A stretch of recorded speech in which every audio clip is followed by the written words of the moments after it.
कार्यक्रम के आयोजक हैं श्री 1008 पार्श्वनाथ जिनबिंब पंच कल्याणक महोत्सव समिति, रांची रोड, रामगढ़ कैंट, झारखंड। अध्यक्ष श्री सुभाष कुमार पाटनी, महामंत्री श्री नागरमल गंगवाल, कोषाध्यक्ष नरेंद्र छाबड़ा। जय जिनेंद्र दर्शकों, मैं हूँ शिफाली जैन और आज हम आपके लिए लाए हैं झारखंड के रांची रोड स्थित रामगढ़ कैंट में 26 मार्च से 1 अप्रैल तक आयोजित हुए श्री 1008 पार्श्वनाथ जिनबिंब पंच कल्याणक प्रतिष्ठा महोत्सव के अंतर्गत आयोजित हुए तप कल्याणक की पावन झलकियां। ये महोत्सव परम पूज्य आचार्य श्री संभव सागर जी महाराज सत्संग के पावन सानिध्य एवं बाल ब्रह्मचारिणी चेलना दीदी के कुशल निर्देशन में आयोजित किया गया। इस दौरान प्रतिष्ठाचार्य श्री महावीर जी जैन गिंगला ने मांगलिक क्रियाओं को संपादित कराया। तो आइए देखते हैं इस आयोजन की 5वीं कड़ी यानी तप कल्याणक के महत्वपूर्ण दृश्य। परम पूज्य आचार्य श्री संभव सागर जी महाराज सत्संग के पावन सानिध्य में श्री 1008 पार्श्वनाथ जिनबिंब पंच कल्याणक प्रतिष्ठा महोत्सव का आयोजन किया गया। झारखंड के रांची रोड स्थित रामगढ़ कैंट में 26 मार्च से 1 अप्रैल तक आयोजित हुए इस महोत्सव में बाल ब्रह्मचारिणी चेलना दीदी का निर्देशन मिला। प्रतिष्ठाचार्य श्री महावीर जी जैन गिंगला ने सभी पूजन क्रियाओं को संपादित कराया। 30 मार्च को जन्म कल्याणक महोत्सव का शुभारंभ नित्य महापूजन अभिषेक के साथ किया गया।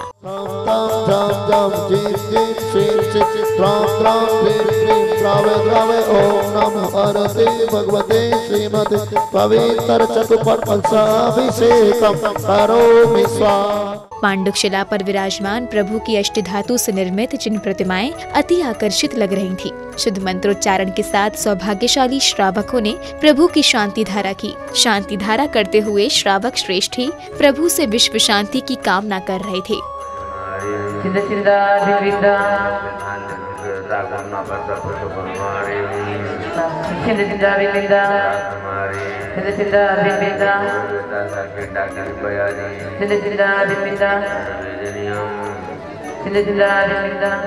शांति धारा करने के बाद भक्तों ने पूजन आराधना करते हुए प्रभु के समक्ष अर्घ्य अर्पित किए और गुरुवर के करकमलों से गंधोदक ग्रहण किया।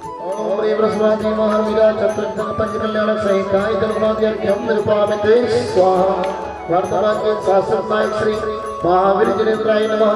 जन्मनादि अर्घ्यम निरुपामिते।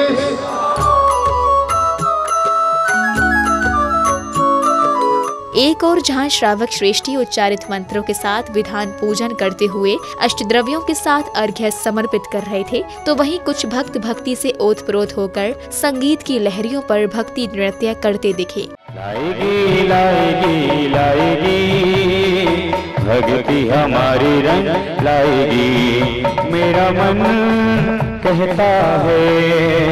मां मोक्षफल प्रत्यय फलम निरुपामिते स्वाहा।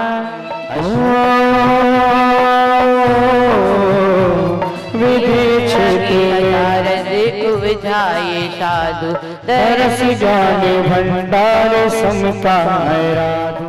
श्रावक श्रेष्ठियों ने श्री जिनेंद्र प्रभु की पूजा आराधना करते हुए अपने अशुभ कर्मों की निर्जरा की।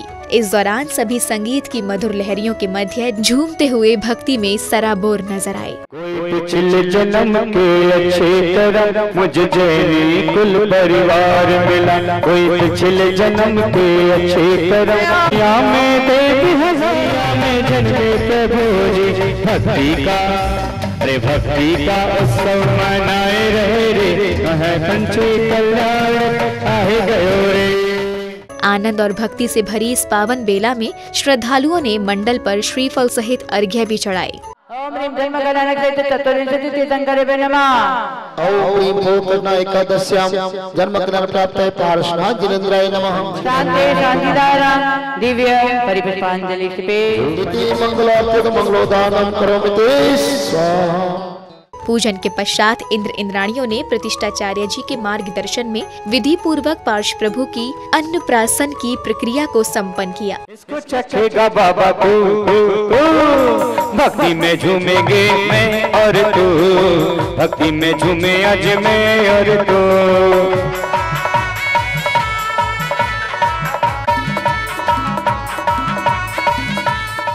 अन्नप्राशन विधि के बाद पार्श्व प्रभु अपने मित्रों के साथ वनगमन करते हैं। वहां कमठ द्वारा हवन किया जाता है और भगवान पार्श्वनाथ कमठ के हवन से नाग नागिन का उद्धार करते हैं।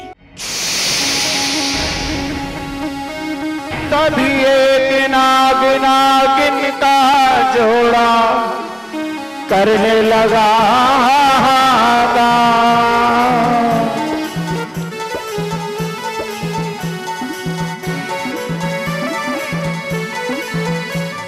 हे भगवान, इनको मैं नहीं बचा पाया, आखिर ये जलकर की ओर है। इसके बाद नाग नागिन द्वारा नृत्य की प्रस्तुति दी गई। इस प्रकार से कमठ के उपसर्ग को दर्शाया गया।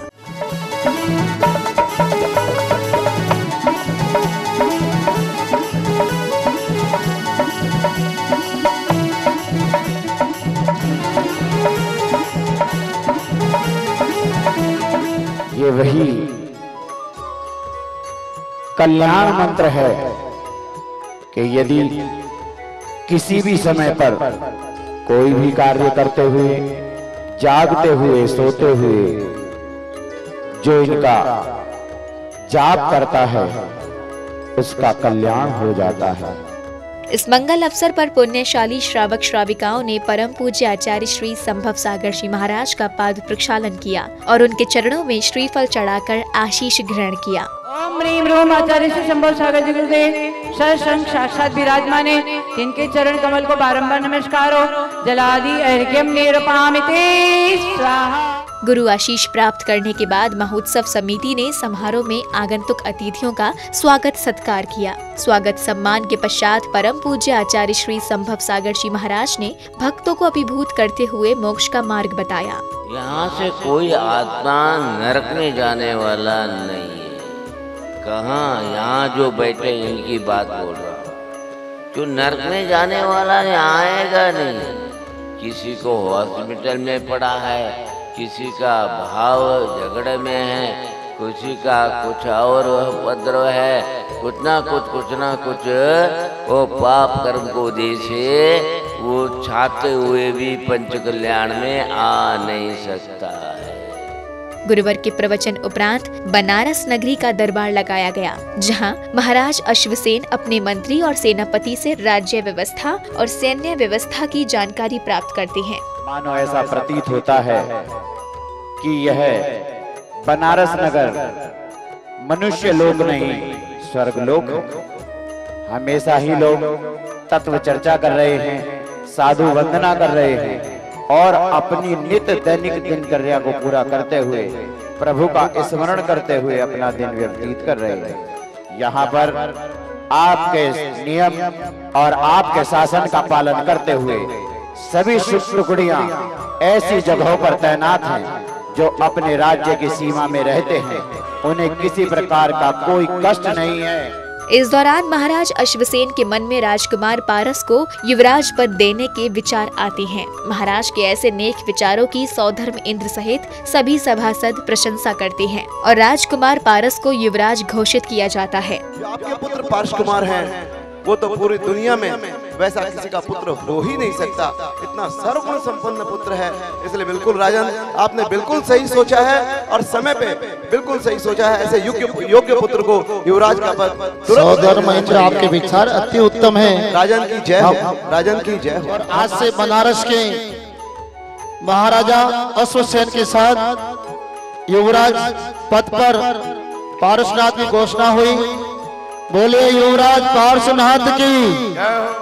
इसके बाद युवराज पारस के विवाह की तैयारियां की गई। राज पुरोहित द्वारा शुभ मुहूर्त निकलवाया गया और ढिढोरी घोषणा की गई। एकादशी तिथि को होने के लिए जा रहा है, अतः आप सभी आमंत्रित। इसके बाद राज दरबार में 32,000 मुकुटबद्ध राजा अनेक प्रकार की भेंट लेकर आते हैं और महाराज को भेंट समर्पित कर स्वाधीनता को स्वीकारते हैं।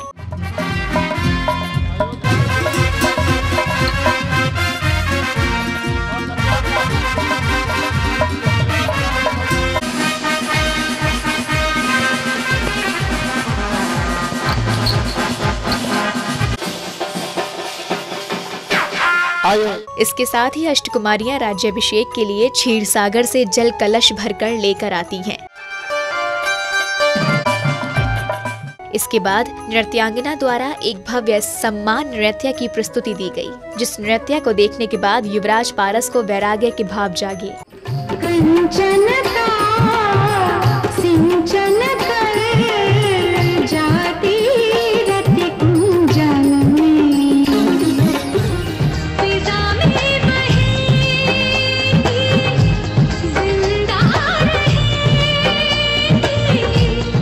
वैराग्य पावन माही चिंते अनुपेक्षा भाई। नृत्य के बाद जब युवराज पारस को वैराग्य के भाव जागे, तब उनके वैराग्य की स्तुति के लिए लौकांतिक देवों का आगमन हुआ, जहां आने के बाद लौकांतिक देव युवराज पारस के वैराग्य की सराहना करते हैं। हे महान पुण्य पुरुष, आप स्वयं बुद्ध है, आपको कौन समझाए, किंतु आप धन्य है आत्मा द्वारा भगवान विनाशिक वैभव का त्याग कर आत्मा द्वारा जिन मुद्रा ही सर्वश्रेष्ठ है, आप धन्य है। इसके बाद सौधर्म इंद्र दीक्षा पालकी लेकर आती हैं। जब युवराज पारस वैराग्य के पथ पर बढ़ते हुए दीक्षा पालकी में विराजमान हो जाते हैं, इस दौरान पूरा दरबार भावुक हो जाता है। पिता अश्वसेन और माता वामा देवी उन्हें वन जाने से रोकने का प्रयास करते हैं। मेरे लाल नहीं जाओ, मेरे लाल नहीं जाओ, मेरे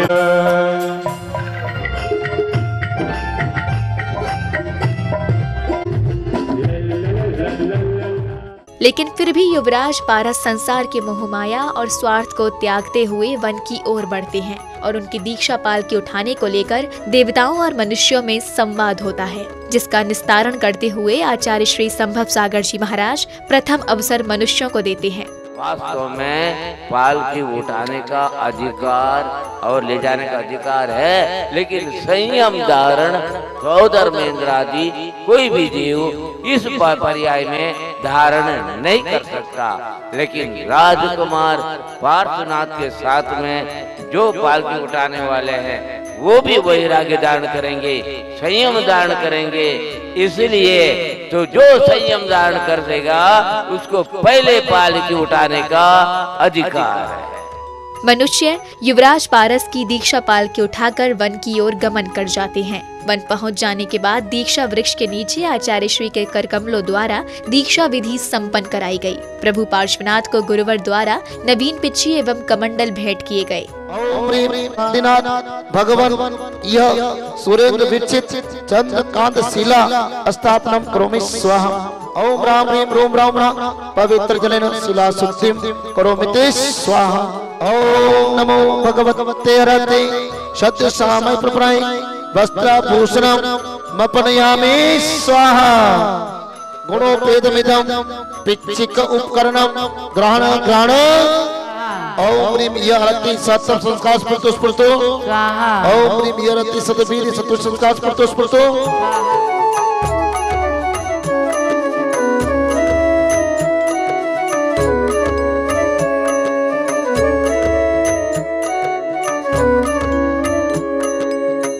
संध्या बेला में भक्तों ने प्रभु की आरती करने के लिए रथ यात्रा का आयोजन किया, जिसमें श्रावक श्रेष्ठी हर्षोल्लास के साथ भक्ति नृत्य करते हुए कार्यक्रम स्थल पहुँचे।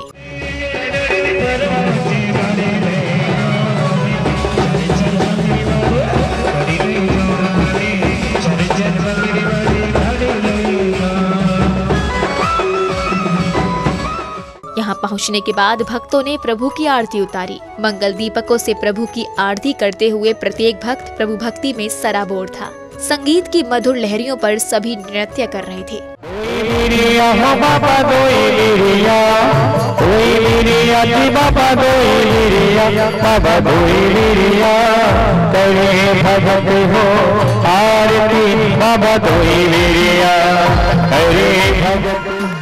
चलो रे मिले चरणों में, चलो रे मिले चरणों में।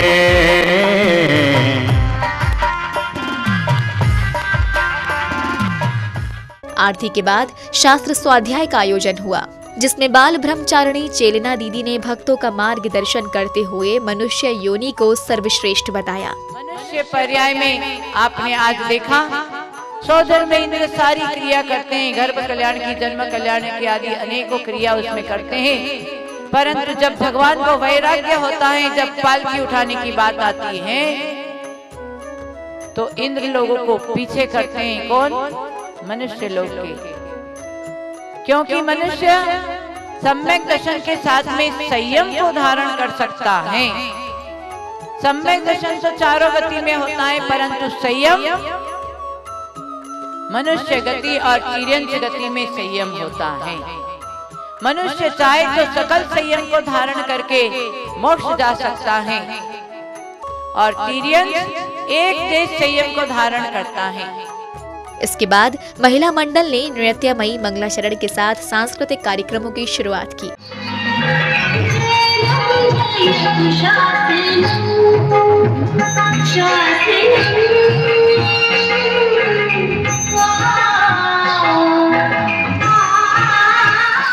इस दौरान श्राविकाओं ने नृत्य की एक के बाद एक रंगारंग प्रस्तुति देकर भक्ति का समा बांध दिया।